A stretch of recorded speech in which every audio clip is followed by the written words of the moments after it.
Nalazimo se u zaštićenom prostoru porječja rijeke Bunice, porječja rijeke Bune koja je okosnica i rijeci Bunici i sa lijeve strane Neretve, i to je sve zajedno kompleks koji je zaštićen još davne 1963. godine u popisu zaštićenih prostora, što je kasnije naslijedila Federacija Bosne i Hercegovine. Trenutno iza nas ili pored nas teče rijeka Bunica koja ima izvor ispod Krešnjačkog odsjeka i po tipu to je Voklijski izvor, odnosno vrelo, a po mehanizmu to je estavela. Bunica po svom karakteru isticanja je estavela, što znači da se voda nakuplja u unutrašnjosti u velikim rezervoarima vode koja pod vrlo visokim hidrostatskim pritiskom izlazi na površinu i u vrlo visokim vodama ona izbacuje ovdje i stup vode visoki do 10 metara. Tom vodom napaja se ili obrazuje se odmah riječni tok koji, rekao smo, ima oko 2,5 metra kubna prosječnog vodostaja, a maksimalnog negdje do oko 15 metara kubni. Ove vode porijeklo ili genezu iz krške zaleđine istočne Hercegovine prema Fatničkom polju i Dabarskom polju, i ona u tom kontekstu nema hidrološke veze sa Bunom, iako je njena pritoka.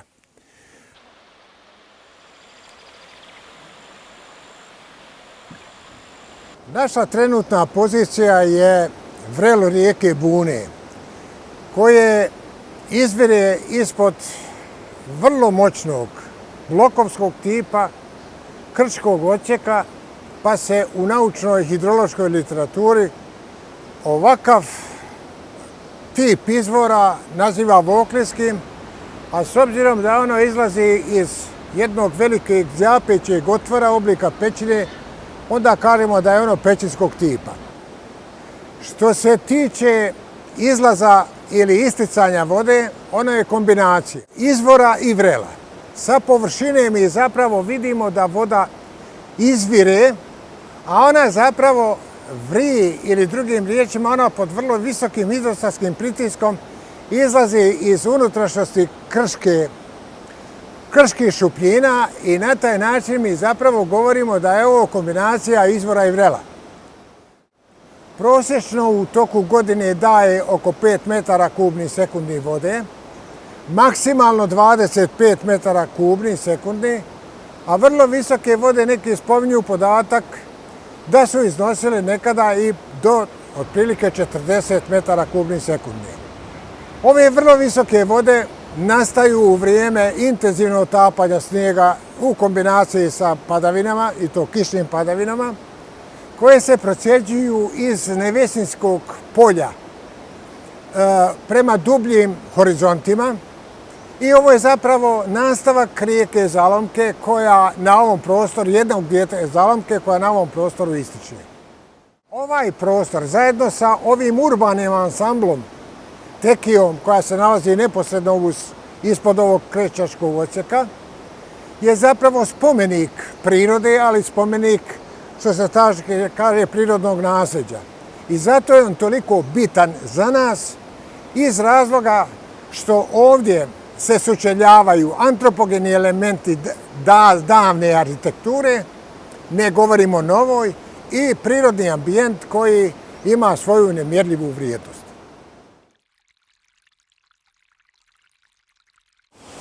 Hidronim bunski kanali odnosi se zapravo na ušće Bune u rijeku Neretvu.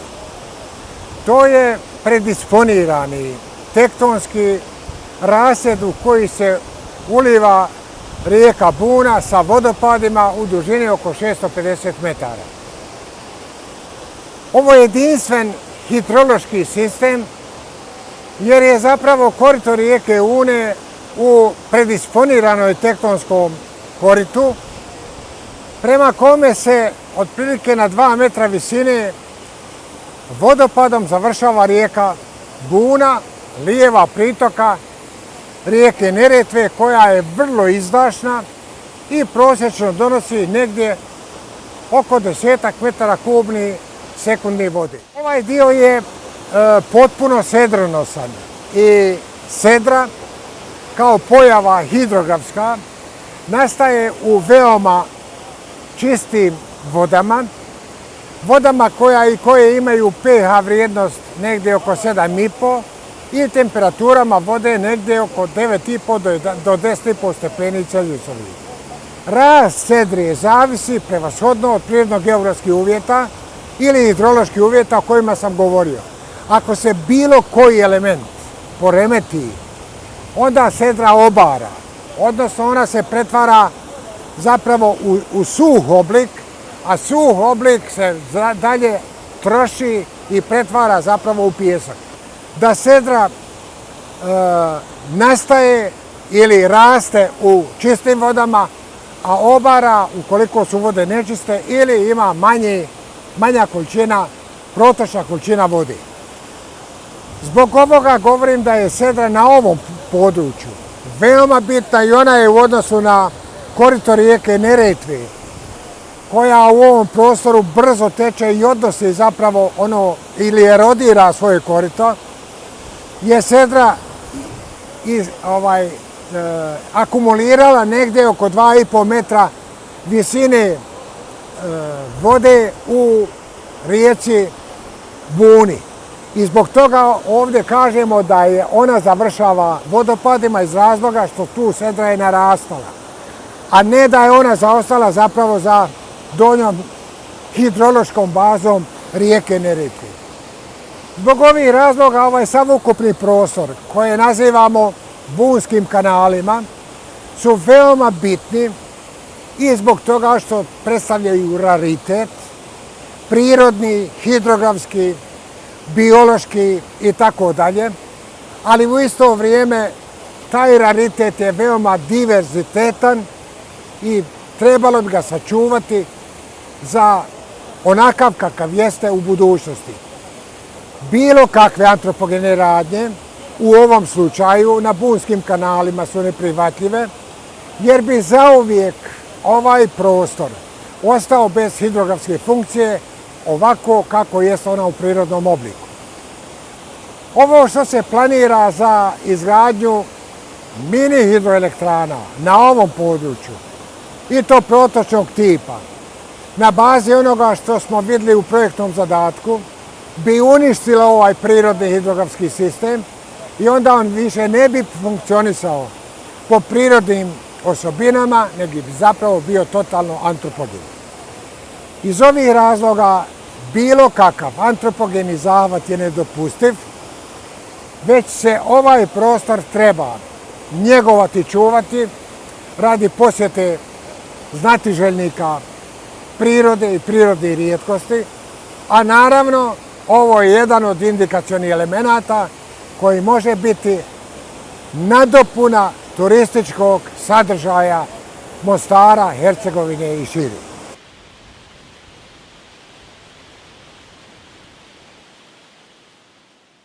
Cijeli apsurd gradnje malih hidrocentrala u Bosni i Hercegovini stane u bunski kanali slučaj. Zamislite, nekome je palo na pamet da gradi male hidrocentrale ovdje, na ovom čudu prirode.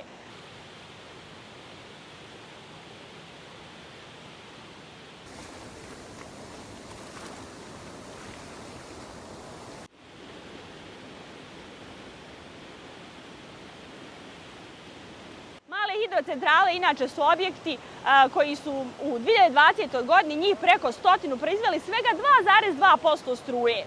I pritome struje koja se otkupljuje po cijenama 4 puta većim od onih koje plaćaju domaćinstva. Dakle, radi se o biznisu koji ne bi bio interesantan investitorima da nema poticaja, a poticaje plaćamo mi. Na bunskim kanalima je napravljen niz propusta. Dakle, okolinska dozvola i druge dozvole su osporene. Pri tome, običan čovjek ovdje ostavlja bez daha. Zamislite koliki je turistički potencijal ovog lokaliteta. nešto od čega cijela zajednica, pa cijela država može da ima koristi. Ne, u našoj državi je napravljen plan da se ovo da na korištenje jednom, dva čovjeka, da se naša rijeka strpa u cijev i da profit ubire samo nekolicina ljudi.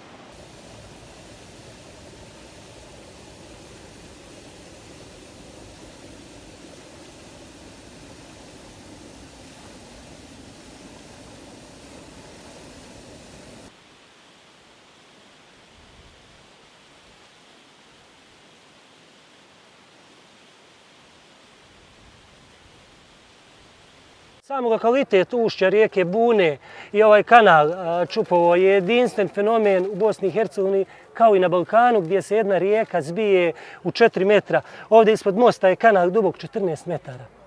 Ovdje je neki 10 do 12 metara dubina. To je prirodni fenomen koji je nastajao milionima godina.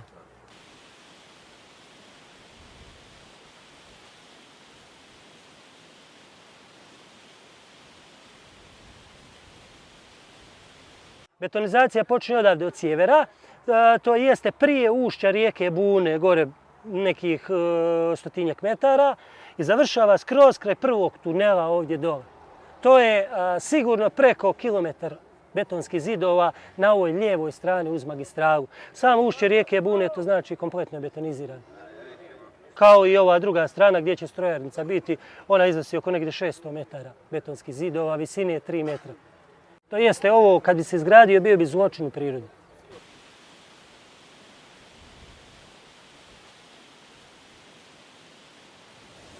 Za ovaj lokalitet, šta bi se moglo reći, da je lokalitet prirodni raritet, i prirodna ljepota koja se daje jednom pojedincu, da jednostavno uzima koristoljublje od njega, gdje se uništava spomenik prirode nulte kategorije, gdje lokalna zajednica od toga maltene od te gradnje mini hidroelektrana ne bi imala ništa. Odavde do pod tunel ima preko 1,2 km betonizacije. U stvari ovaj crveni pojas koji smo mi označili na ovoj karti je betonizacija, to jeste sami ti kanali koji bi bili visoki 2 do 3 metra, mekusna pastrvka koja je endemska vrsta, koja se nalazi na crvenoj listi, više ne bi mogla ići u svoju matičnu rijeku, ni u gornji tok rijeke Neretve na svoj mrijest. Lokalna zajednica ne slaže sa gradnjom mini hidroelektrana, ona želi da ovo ostane spomenik prirode. Samim tim isto tako i vršimo i ovim povodom šaljemo poruku, to jeste i gradu Mostaru i gradskom vijeću, da ovo područje jednostavno vratimo prije bivši značaj, to jeste da izbriše iz prostornog plana gradnju 2 mini hidroelektrane Buna 1 i Buna 2. Isto bi tako poručili Ministarstvo okoliša i turizma u Sarajevu, da jednostavno naš zahtjev koji smo im poslali, da nam dostave odgovor na njega i da jednostavno postupe po svim dokumentima koji smo im dostavili, da su ovo zaštićena područja, da se ovdje ne smije ništa graditi.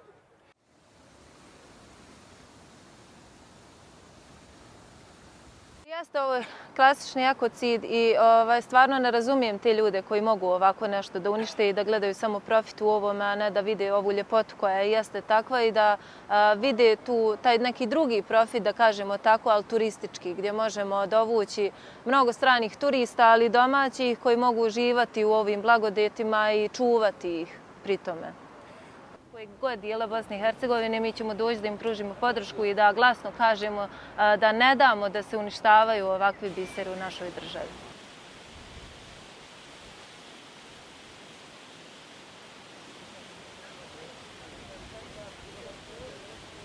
Ovo je nešto što svi mi moramo sada zaštititi jer je ostalo od naših prošlih generacija koje su sačuvale za nas. A sada mi treba da ustanemo protiv uništavanja ovoga, protiv svih tih investitora i ostalih koji su umiješani u to sve i da kažemo glasno ne, da ne damo naše rijeke, ne damo našu prirodu jer je moramo ostaviti za naša buduća pokolenja. Jer ako mi ne sačuvamo, oni neće moći da uživaju u ovome u čemu mi danas uživamo. Ja ne mogu da vjerujem da ljudi postoje koji žele da unište ovakve bisere u našoj državi, pogotovo što je takvih bisera mnogo i nešto čime treba da se svi ponosimo i da svi štitimo, a ne da se gleda profit neki i kako da se to uništi. Treba gledati na tu stranu turističku i moramo to iskorištavati u te turističke potencijale što i možemo, od čega bi mnoge lokalne zajednice imale mnogo veću korist nego što imaju od izgradnje malih hidroelektrana, to jest nemaju nikakvu korist od izgradnje njih.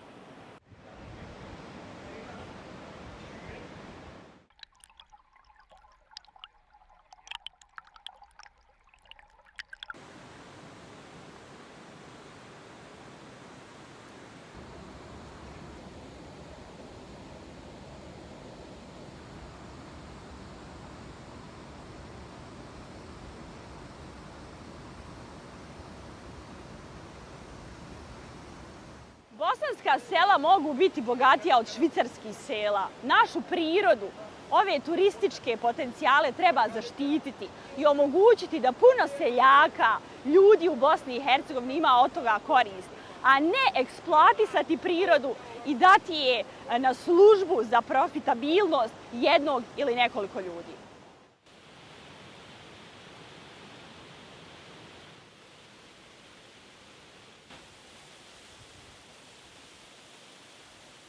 Komentari i primjedbe studije utjecaja koje sam ja radio su pokazali da na ovom području obitava 23 endemske vrste, između ostalog. Nalaze se neke vrste koje su ugrožene ili kritično ugrožene na IUCN-ovoj crvenoj listi. Pa možemo isto reći na mostu gdje ja stojim, neki 500 do 600 metara ispod, nizvodno se nalazi matište mjekousne pastrnke koja u toku perioda mrijesta, znači instinktivno migrira u rukavac rijeke Bune, jedan dio populacije, ostatak populacija ide uzvodno i mrijesti se. Znači, samim tim, izgradnjom malih hidrocentrala bilo bi onemogućeno ovoj vrsti da ide i da se mrijesti i bilo bi devastirajuće po tu populaciju. Još jedna vrsta koja je vrlo značajna je glavatica, Salmo marmoratus, koja se također nalazi na crvenoj listi kao ugrožena vrsta. Sama činjenica je da kada je pisana revizija ribarske osnove za ribarsko udruženje USR Neretva 33, da je ta vrsta strogo zabranjena da se lovi. Znači, ako je ulovite, vi je morate vratiti.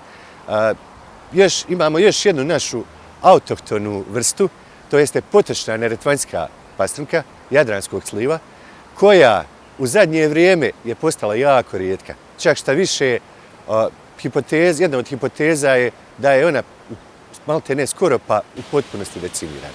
Mi moramo se boriti po svaku cijenu da se zabrani izgradnja malih hidrocentrala Buna 1 i Buna 2, ne samo da će to imati devastirajući efekat i utjecaj na floru i faunu, pa čak i za lokalne populacije koje žive u neposrednoj blizini. Znači, doće do plavljenja u toku visokog vodostaja u periodu kada je rijeka Neretva jako velika, čak dešavalo se da ovaj most, evo, na kojem mi stojimo sada pliva. Sama činjenica da mi imamo ovako nešto, ovo je veliki turistički potencijal i mi moramo iskoristiti priliku da se ovo na neki način promojiše, s obzirom da je 70. godina, kao što znamo, ovo bilo proglašeno zaštićenim područjem. Nalazimo se na bunskim kanalima, ukratko ispričat ću vam problem i propuste koji su se odnosili na pravne stvari koje se dešavale u procesu gradnje mini hidroelektrana Buna 1 i Buna 2. Želio bih spomenuti da lokalna zajednica nikad nije dala suglasnost za gradnju ovih projekata mini hidroelektrana Buna 1 i Buna 2. Ovo je zaštićeno područje po više osnova, u kojem nije dozvoljena bilo kakva gradnja.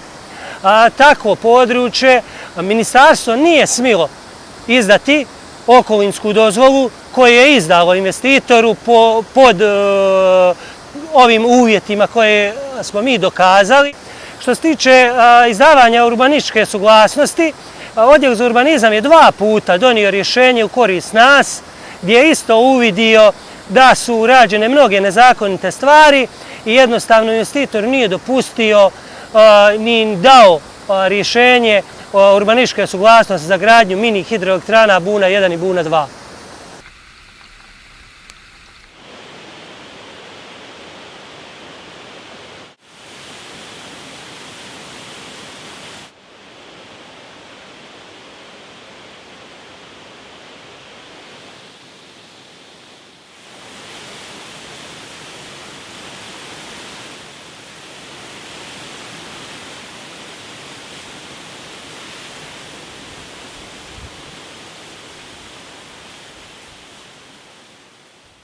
Na ovom prostoru su se orkestrirali prirodni ambijenti kao što je vodopad rijeke Plive, zatim historijski urbani ansambl od najstarijih vremena naseljavanja Bosne i Hercegovine do novije historije.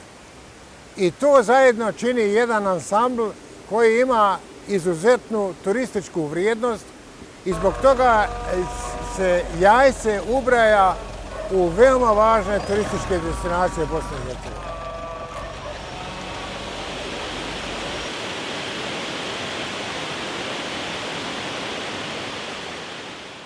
Iza mojih leđa se nalazi jedan od 12 najljepših vodopada u svijetu. Jedini vodopad u svijetu također koji se nalazi u centru grada Jajca.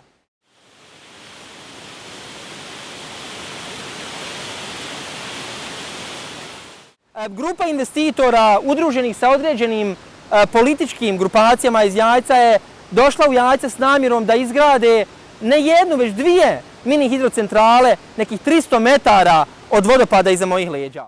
Upravo ovdje, na desnoj obali rijeke Plive, planirana je gradnja jedne od dvije mini hidroelektrane Pijavice.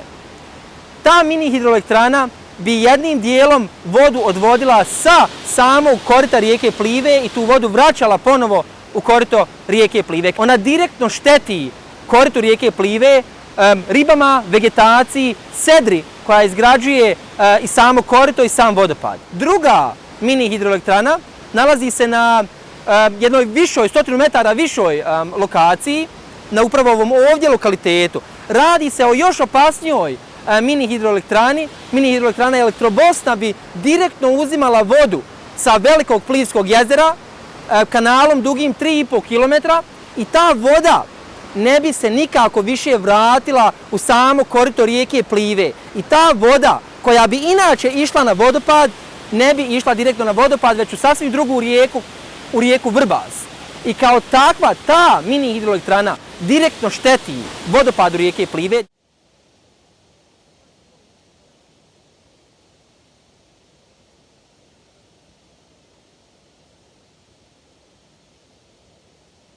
Naš vodopad koji se nalazi u centru grada i koji se smatra jednim od 20 najljepših u svijetu. Znači, to je jedini vodopad gdje u stvari se jedna rijeka preko vodopada ulijeva u drugu rijeku. Bi ovim ovakvim tretmanom i izgradnjom mini hidrocentrala bio svakako ugrožen. I možemo reći da ne bi bio ovakav kakav je sada, kojim se ponosimo i koji nam je u svakom slučaju turistički potencijal.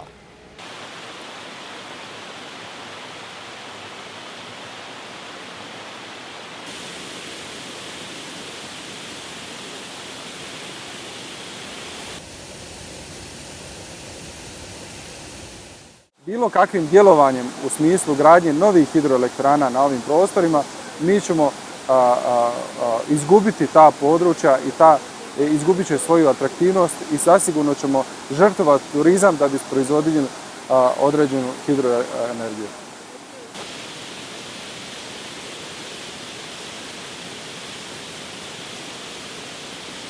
Najznačajniji turistički potencijal grada Jajce jeste upravo splet ili povezanost izuzetno značajne kulturno-povijesne baštine u jednom prirodnom ambijentu koji okružuje sam grad Jajce, prije svega kroz sliv rijeke Plive i sliv rijeke Vrbasa i zajedno pravi jednu izuzetno jedinstvenu kompoziciju stoljetnog razvoja čovjeka i egzistiranja čovjeka na ovom prostoru u skladu sa prirodom.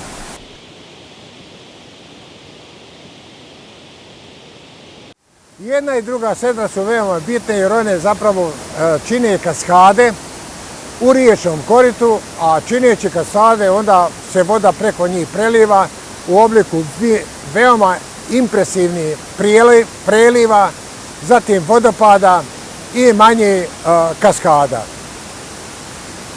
Time obiluje rijeka Pliva, koja je na uzdužnom svom profilu istaložila velike količine sedre u paketu negdje pri ušću oko 200 metara i na vodopadu koji je visok negdje 22,5 metra.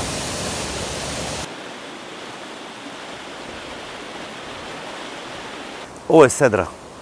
Zimus je nivo vode bio od ovdje i evo vidi se šta je napravilo. Znači sunce mokro, evo pogledaj.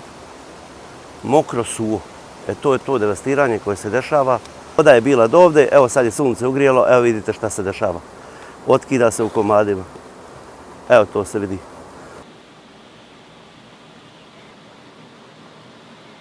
Ovo je devastirana sedra. Znači, nekad bila mokra, sad suva, evo, to je devastacija. Sedra bez vode.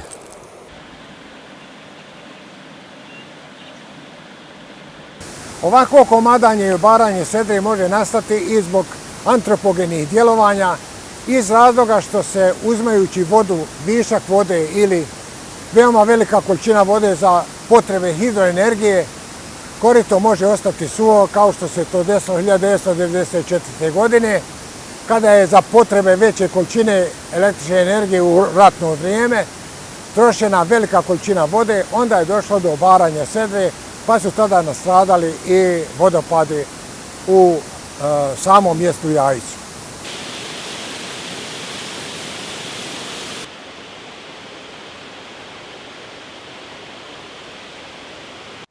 Vodopad rijeke Plive je svojevrstan turistički magnet. Bez vodopada rijeke Plive nema ni turista u Jajcu. Bez turista ograničen je privredni napredak općine Jajce kao takve. Od mini hidrocentrala jedina strana koja ima profit jeste vlasnik, jesu investitori. Od vodopada, od turizma imaju i pojedinci, i privrednici, i cjelokupno jajačko i bosansko-hercegovačko društvo.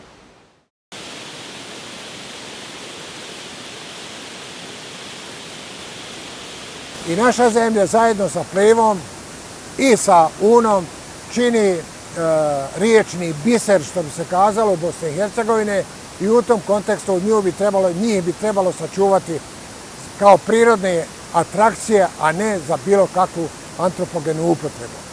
U vezi sa tim moram istaći da orkestracija prirodnih elemenata u koje očito spada i rijeka Pliva, zajedno sa antropogenim ansamblom Jajca, predstavlja nerazdvojnu turističku cjelinu i kao takve predstavljaju biser razvoja turizma u Bosni i Hercegovini i u isto vrijeme one predstavljaju turističku posebnost na kojima bi trebalo graditi budućnost Jajca, a rijeku Plivu sačuvati od njene dalje uzurpacije.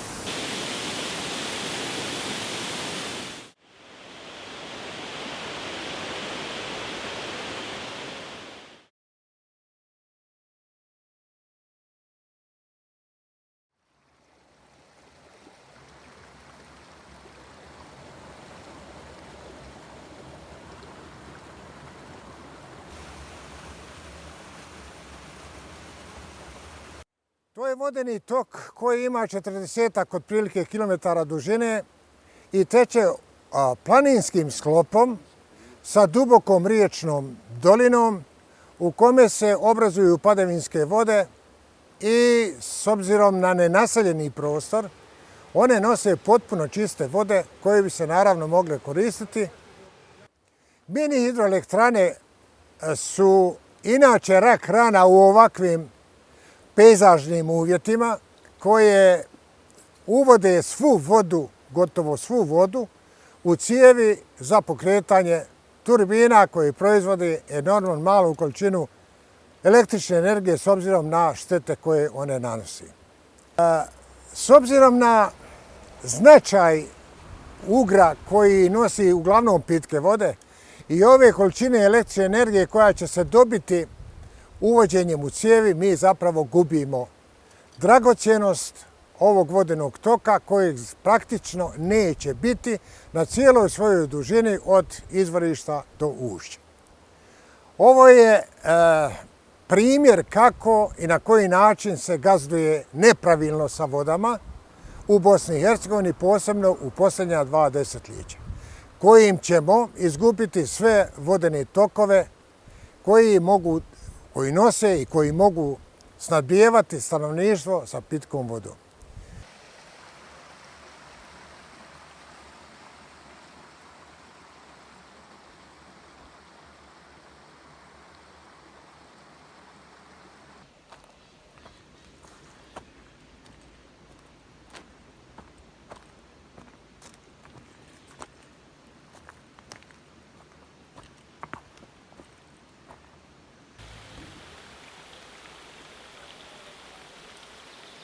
Mi smo podnijeli prigovor prvo o Ministarstvu prostornog uređenja i okoliša Srednjobolskog kantona na izdavanje urbanističke, građevinske i na okolišnu dozvolu. Nakon toga dobili smo rješenje da je naša žalba neosnovana. Nakon toga uputili smo tužbu kantonalnom sudu u Novom Travniku. Također smo dobili odgovor da su naše tužbe neosnovane. Sad smo trenutno uputili 3 apelacije, znači i na okolišnu, i na građevinsku, i na upotrebnu dozvolu za mini hidrocentralu Oštrac Vrhovnom sudu Federacije Bosne i Hercegovine. Prilikom izdavanja okolišne dozvole došlo je do niz protuzakonitih radnji. Znači, prvo, mi kao korisnici ribolovnog prava na ovom dijelu rijeke, znači mi gazdujemo ovim dijelom rijeke što se tiče ribljeg fonda, nismo pozvani na javnu raspravu, mada imamo ugovor potpisan sa kantonalnim ministarstvom. Znači, tu smo izbjegnuti u startu i sve te javne rasprave koje su vođene su mimo znanja javnosti. Druga stvar, na mini hidrocentrale Oštrac došlo je do izmjene okolišne dozvole. Znači, prvobitna okolišna dozvola je mijenjana mimo zakona i oni parametri koji su potrebni za izmjenu okolišne dozvole nisu poštovani. Također, došlo do izmjene projektne dokumentacije, znači projekta sa same hidrocentrale gdje je pomjereno znači, na prostor općine Travnik gdje će biti postrojenje gdje se spuštati voda. 2 centrale u srednjem toku su izgrađene i one su već u upotrebi. U ovom nekom gornjem toku rijeke Ugar gradi se 2, znači još nisu potpuno izgrađene. Štete su totalne, kako po riblji fond, tako po sav ostali biljni i životinjski svijet u koritu i oko korita rijeke Ugar. Nama je još gore što se u gornjem toku ispod Baburnovca planira izgradnja još jedne mini hidrocentrale i mi ovih dana vodimo bitku i vodimo peticiju cijenjanja građana da čujemo mišljenje javnosti što mislite o tome i da pokušamo da osporimo da se bar taj dio rijeke Ugar, znači izvorište samo zaštiti, jer ova rijeka je pitka, znači uz malu prvu ona može biti za piće. Što se tiče ribljeg fonda, mi smo u srednjem toku znači, imali na mrijestu škobalja, imali smo klena, mladica je izlazila na mrijest, međutim, izgradnjom ovih malih centrala škobalja i klen su potpuno nestali također mladica. Ostao je pokoji primarak potrošne pastrnke u ovom dijelu gdje još nisu ušle mašine, međutim, stavljanje funkcije ovih mini hidrocentrala i potrošna pastrnka će biti ovdje, u stvari neće više biti u rijeci Ugar.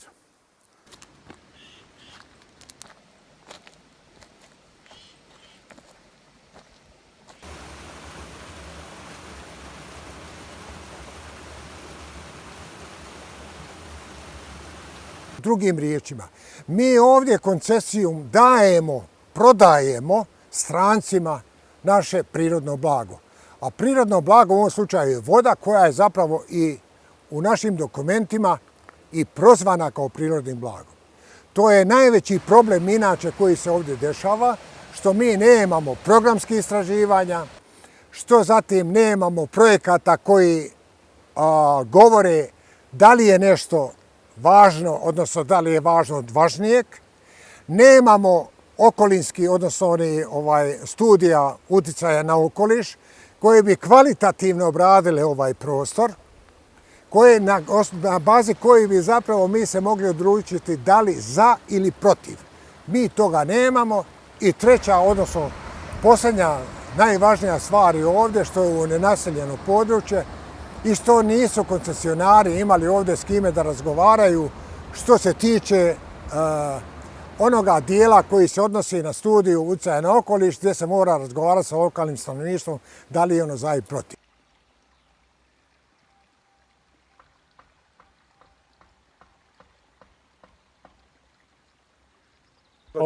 Ovo je devastacija i šume, a isto tako i devastacija obale rijeke Ugar koja je bila glavno odmorište ili izletište za građane okolnih sela i grada Travnika. Znači potencijalna žarišta za potkornjaka koji uništava četrnarsku šumu. Potkornjak je jedan insekt veličine mužjak je veličine 2,5 mm, a ženka je 5 mm. On buši koru i za kratko vrijeme gdje se pojavi šuma se suši. Znači nema transpiracije, nema vegetacije, nego jednostavno otpadaju četine koje izmjenjuju, koje čiste zrak. Teška devastacija rijeke Ugar koja mijenja svoj tok i nikada tu više, kako ovo se stvaraju ove brane, tu dolazi do stvaranja velike količine mulja koji uništava riblju mlađ i riba koja boravi u rijeci Ugar. Samo još nešto da ti kažem, što je veoma bitno. Kad ovi koncesionari onog momenta kad napuste, onda ostaje groblje iza njih koje treba će još 30 godina da se i prioba obnovi i šuma i divljač, odnosno i flora i fauna ovoga područja.